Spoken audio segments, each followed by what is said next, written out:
Продължаваме решаването на задачи от основни построения с задача 22. Да се построи отсечка Хикс равна на разликата на две отсечки А и Б. Построяваме две произволни отсечки.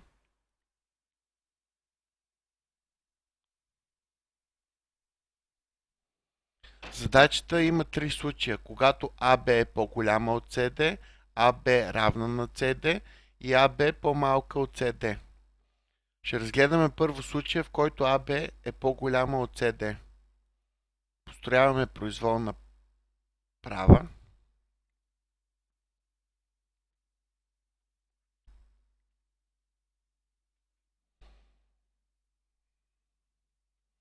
Нанасяме АБ върху права хаш. Взимаме пресечната точка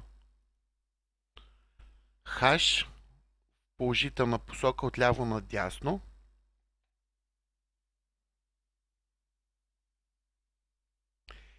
Хаш е равно на АБ. В хаш нанасяме окръжност с център хаш и радиус CD.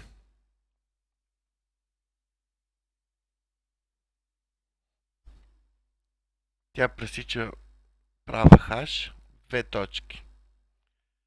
И G. Отсечка EI е търсената от задачата, търсеното решение на задачата. Нека разгледаме и втория случай, когато CD е по-голямо от AB.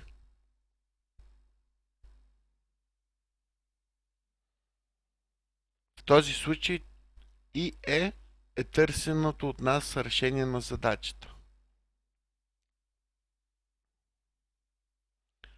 А когато AB е равно на CD, точка I и точка E съвпадат и дължината на търсената отсечка е 0.